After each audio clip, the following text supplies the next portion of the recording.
I didn't hate the movie at all. I did not, and that's absolutely true. I thought it was a wonderful movie. Just because I made a joke about it, every journalist in the world remembers that and not the good parts about the film. Christopher Plummer finally confirms what happened on Sound of Music, set in a series of revelations that contrast sharply with the film's public success.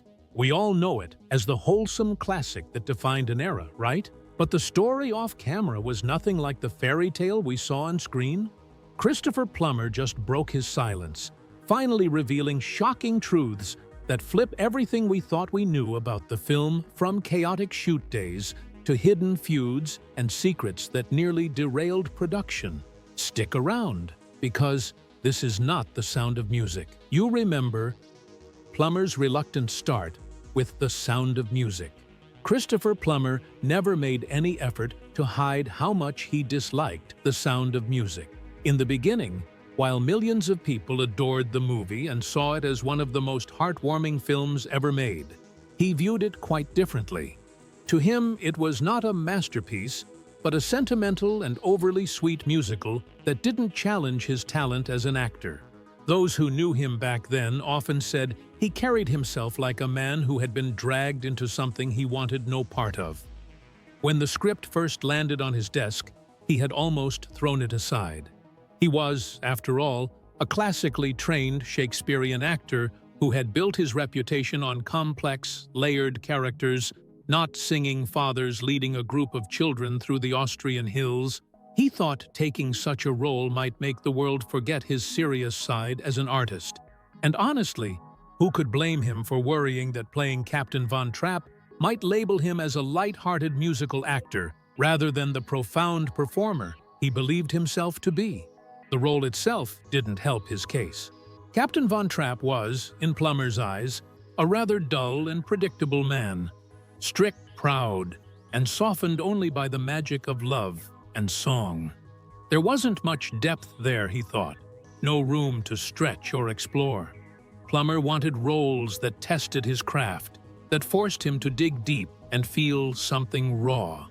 But this was a story drenched in charm, melody, and sentiment.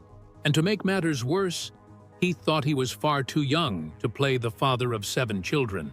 He was just 36 at the time, still energetic and sharp-faced, not exactly the picture of a widowed patriarch with a 16-year-old daughter.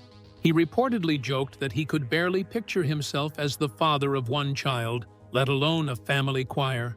Plummer's dislike of musicals went beyond this particular project. He simply never found the genre appealing. To him, musicals lacked the seriousness he associated with good drama. He would often mock the film's tone, calling it the sound of mucus whenever he got the chance. People laughed, but they could tell he meant it.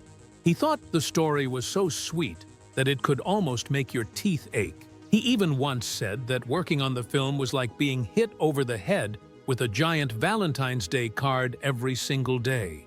It wasn't that he despised gaieté or optimism. He just didn't believe in stories that painted life with such a rosy brush. Could anyone blame him for wanting something with a bit more bite, more realism, more truth? Still, even with all his complaints, Plummer couldn't just walk away. He had already signed the contract, and that signature tied him down tightly. When another opportunity came up, a more serious theatrical role that appealed to the actor in him, he tried to pull out of The Sound of Music.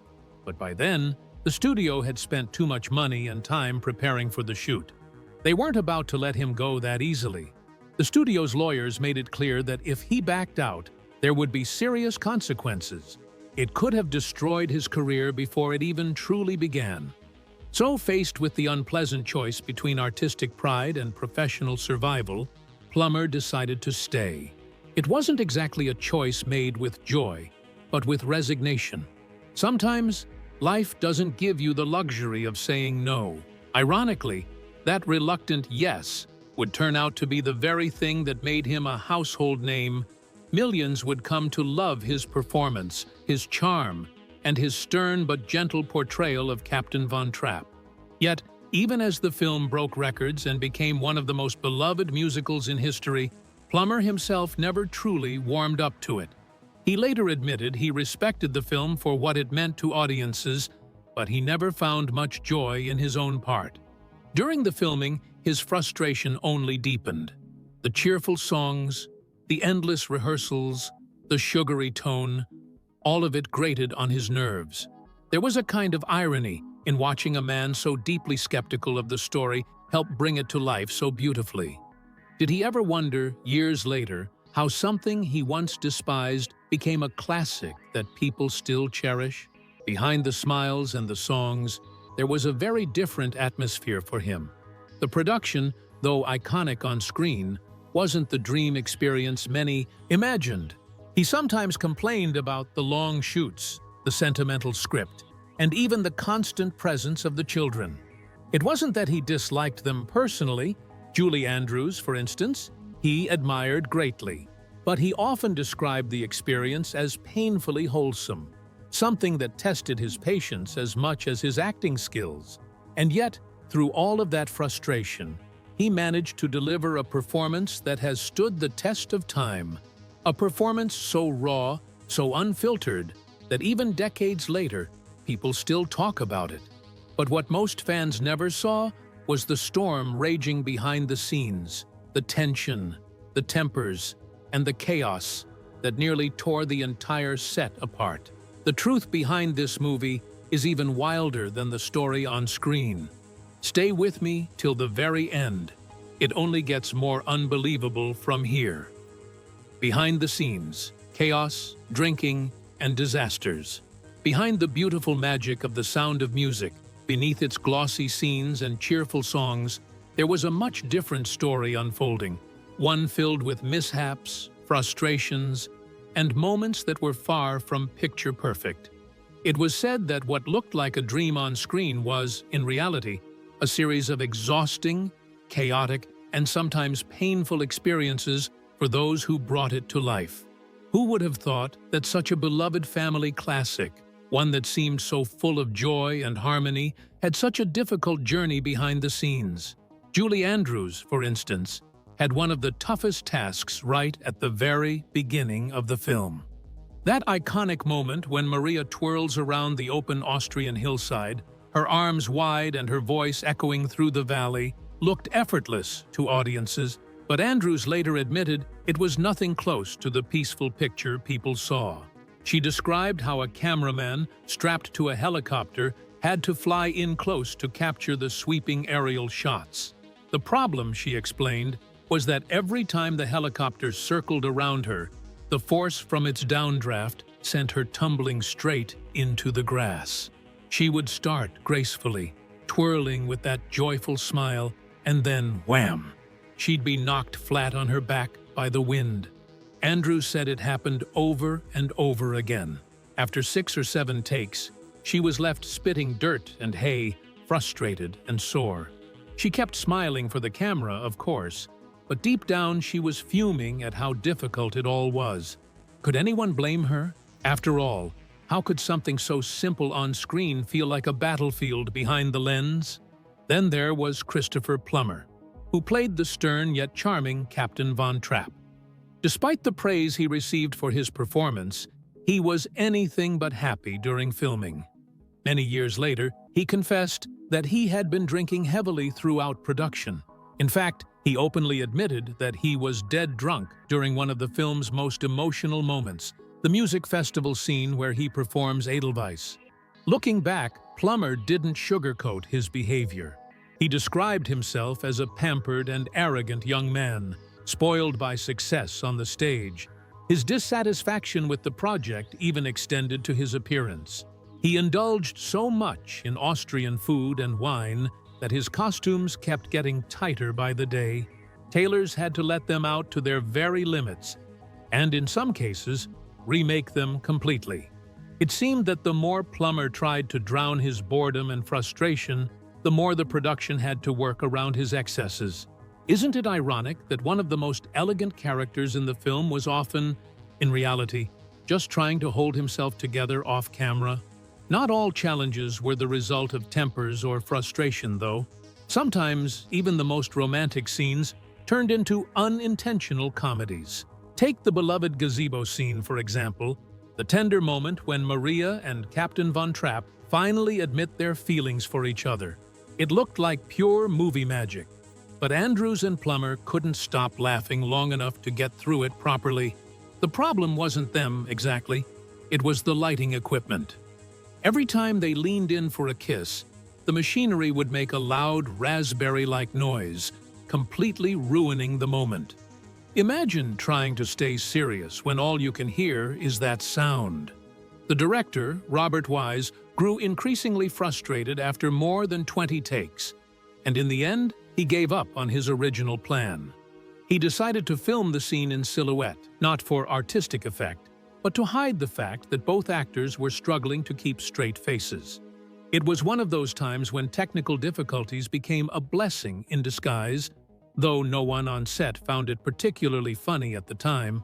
Yet not all mishaps were harmless. Some were genuinely frightening. One of the most alarming incidents happened during the rowboat scene. The moment looked innocent enough, the children and Maria singing joyfully on a boat before it tips over into the water. But what most people didn't know was that Kim Carruth, who played Little Gretel, couldn't swim. Andrews was told before shooting that if the boat capsized, she should reach for Kim immediately. But when the cameras rolled, chaos struck. The boat flipped the wrong way, and Andrews fell in the opposite direction. Kim went under, not once but twice, before crew members managed to pull her out. The experience was terrifying for the young girl, and she later revealed that it left her with a lasting fear of swimming. One couldn't help but wonder, how could something meant to look so playful nearly end in tragedy? And then there was Charmian Carr, the actress who played Liesl, who also had her fair share of pain on set. While filming the lively 16 going on 17 sequence, she had to dance around the gazebo benches. The floor was wet, and she wasn't wearing proper shoes. In one unfortunate slip, she crashed right through a glass pane and injured herself badly. Still, she finished the scene, hiding her pain behind a smile, proving that even the light-hearted moments of the film demanded an incredible amount of endurance and professionalism. Looking back, it seemed as though The Sound of Music was never just another movie, it was a test of spirit. Behind those sweeping hills and joyful songs were long days, unexpected tensions, and quiet moments that only those on set truly understood. It wasn't merely about acting. It demanded courage to face frustration, patience to endure perfectionism, and humor to survive it all. And while the world only saw the smiles, there were truths buried deep beneath the melodies. Truths that one man, Christopher Plummer himself, would later reveal. Stay with me till the very end. It's eye-opening. The hidden truths. Plummer finally confirmed. Decades after The Sound of Music first swept the world off its feet, Christopher Plummer finally began to speak more openly about his experience with the film, and what he revealed left many longtime fans both surprised and intrigued. After all, how could someone who played such an iconic role, one that had become a cherished part of movie history, have carried so many private feelings and hidden truths about it? For years, audiences had adored Captain Von Trapp, the strict but secretly tender father who eventually softens under the charm of Maria and the healing power of music.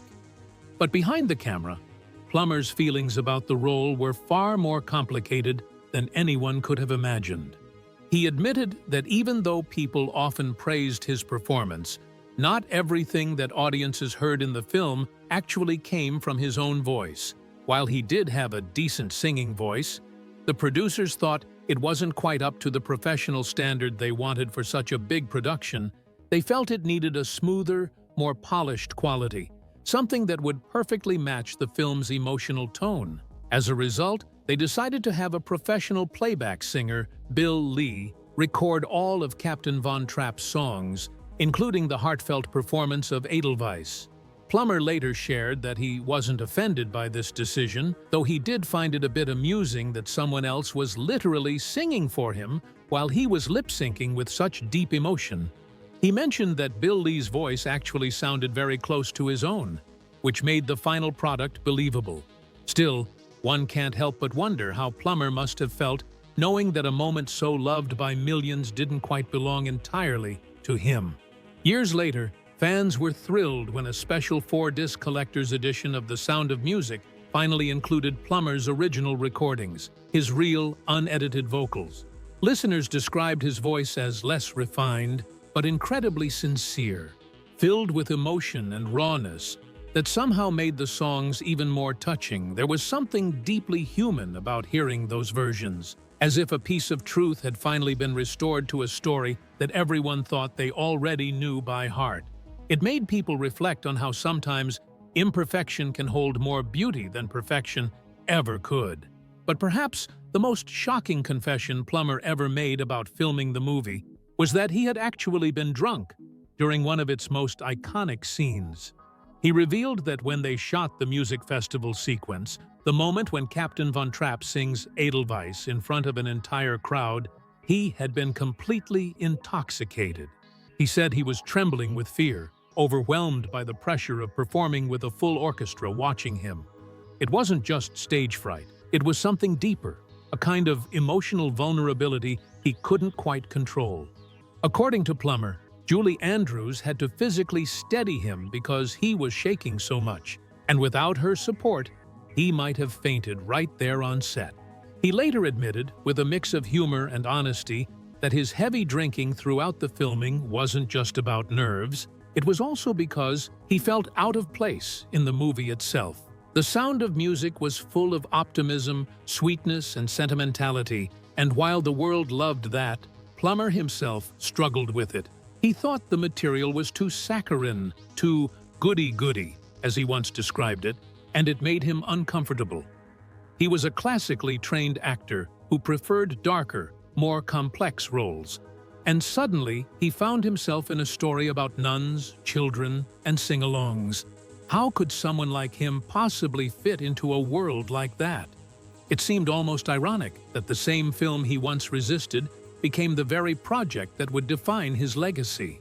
In the years that followed, Plummer often reflected on how his feelings toward The Sound of Music evolved. At first, he had distanced himself from it, calling it The Sound of Mucus as a playful jab. But as time passed and generations grew up loving the movie, he began to soften. He saw how deeply it touched people, how its message of love, courage, and family had endured across decades. It was as if he finally understood that while he might have wrestled with his own discomfort and insecurities during production, the film itself had taken on a life far bigger than any one person's opinion of it. So when he looked back and spoke about those early years, his tone was different, gentler, even nostalgic. He no longer mocked it, but instead spoke about it with a kind of fond acceptance, as though he had finally made peace with the story that once frustrated him. And maybe that's what made his revelations so fascinating. They weren't just behind-the-scenes secrets, but glimpses into the very human struggle between pride, vulnerability, and the search for authenticity. After all, isn't it ironic that one of cinema's most enduring moments, a man singing about love for his homeland with tears in his eyes, was performed by someone who, at that very moment, was battling his own fears and doubts inside? It's this contrast between what audiences saw on screen and what really happened behind it that makes Christopher Plummer's confessions so compelling.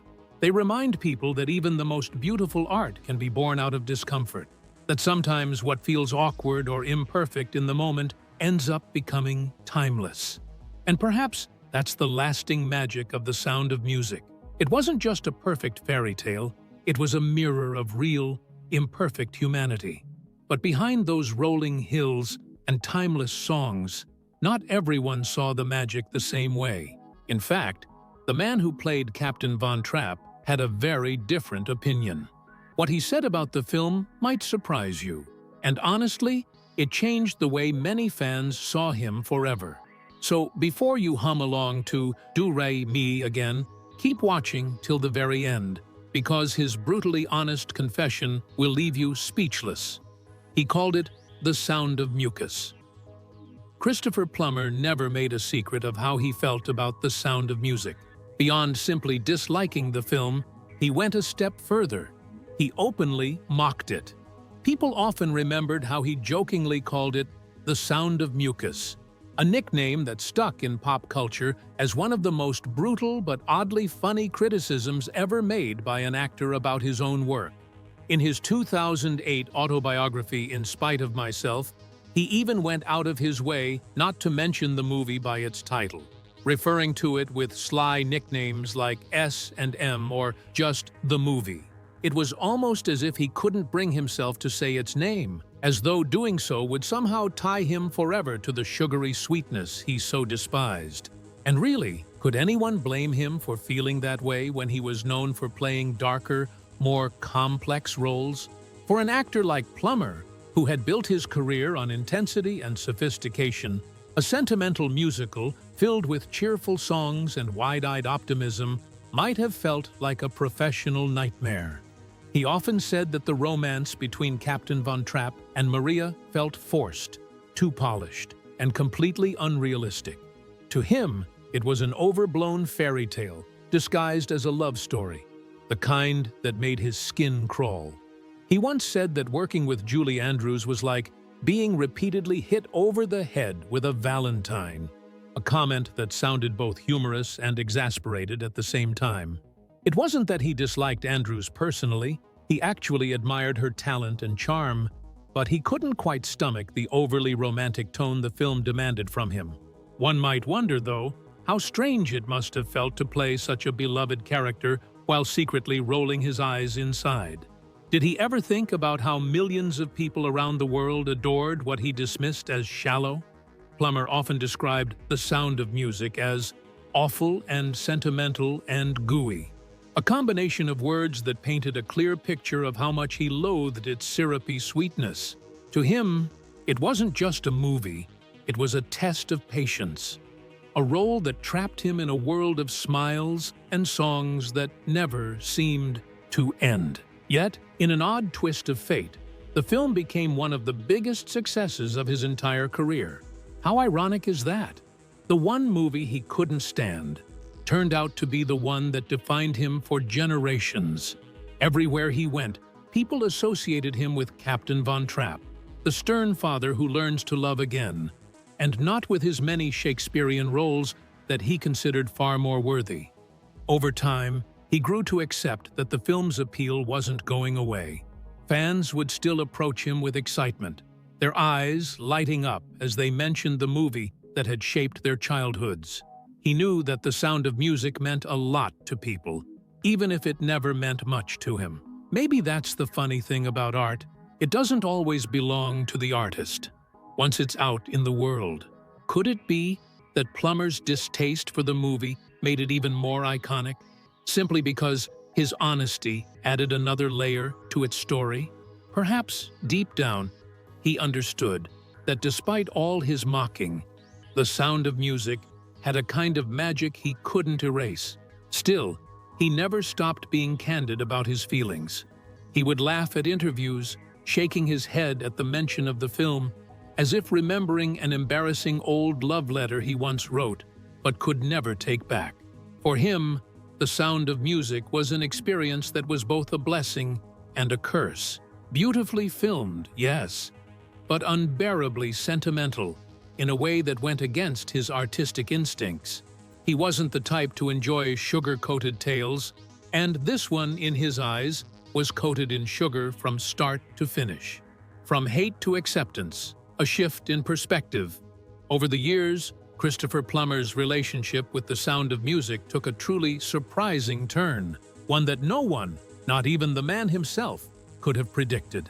For so long, he had viewed the film as something he simply endured rather than embraced, something he tolerated because of its immense success rather than loved for its sentimental charm. Yet as time moved on, that resentment slowly softened, shifting into something far more complicated and meaningful. It was almost poetic, really, how a movie he once dismissed as overly sweet and sentimental became one of the works most closely tied to his legacy. Who could have imagined that the same man who used to roll his eyes at the film's cheerfulness would one day speak of it with genuine warmth. Those who knew Plummer well often pointed out that his friendship with Julie Andrews was one of the brightest and most enduring outcomes of that experience. Though he never hid his feelings about finding the film saccharine, there was something about his connection with Andrews that transcended his cynicism. The two developed a friendship that lasted until the very end of his life. Julie Andrews once mentioned that they had become great friends and that their closeness never really faded. She said they often saw each other, kept in touch, and shared an easy kind of companionship that felt both professional and deeply personal. Plummer himself spoke fondly of their shared experiences, especially recalling moments from their A Royal Christmas tour together. Andrews would laugh about how their tour bus had become a little haven of comfort and joy, and Plummer would chime in with that mischievous humor of his, saying they had their own bar on the bus and could hardly wait to get there. Wasn't it strange, one might wonder, how two people with such different temperaments, one so optimistic, the other so skeptical, could form such a strong, enduring bond? As Plummer aged, his perspective on the sound of music began to mellow. In his 80s, he started to speak of it with a tenderness that surprised many who had heard his earlier criticisms. He admitted that he had come to respect the movie for what it was, a comforting escape from the chaos of modern films filled with gunfire and car chases. He described it as wonderfully old-fashioned and universal, words that carried a sense of reluctant admiration. It was as if he had finally made peace with the film's purity and nostalgia, perhaps realizing that its simplicity was exactly what made it timeless. When he attended the 50th anniversary celebration in 2015, something he had long avoided, he did so with a different spirit. For the first time, he publicly acknowledged the sound of music as a cultural touchstone, something that had given joy to millions across generations. And maybe, just maybe, he began to understand why people cherished it so deeply. After all, wasn't there something beautiful about a story that continued to bring families together half a century later? But the true turning point in his heart came during a moment that seemed almost trivial, a children's Easter party. He hadn't planned to watch the film. In fact, he had tried to avoid it. Yet there he was, surrounded by children, with the movie playing in the background. And there was no escaping it this time. He eventually gave in and sat through it, probably with that familiar air of reluctance he carried toward such things. But as the scenes unfolded, the sweeping hills, the songs, the laughter, something shifted. He found himself getting drawn in against his will. In his memoir, he admitted that the more he watched, the more he realized what a terrific movie it truly was. He described it as the very best of its kind, warm, touching, and timeless. For a man who had prided himself on his sharp, sometimes cynical view of art, this revelation was almost humorous. He even wrote that he was stunned to find himself completely seduced by the very film he had mocked for decades. He called himself a cynical old sod who suddenly felt a rush of pride for having been part of something so enduring. Isn't it fascinating how time, and perhaps a little nostalgia, can soften even the harshest opinions? In that moment, it seemed as if Christopher Plummer had finally allowed himself to see the sound of music the way the rest of the world did, not as a piece of sugary escapism, but as a work of genuine heart and craftsmanship. He realized it wasn't just about singing nuns or cheerful children. It was about love, resilience, and the kind of hope that refuses to die, even in dark times. With this, we have come to the end of this video. Thanks for watching. If you enjoyed this video, do well to like, comment, and subscribe for more content. To enjoy more thrilling stories, click now on the following video that pops up on your screen.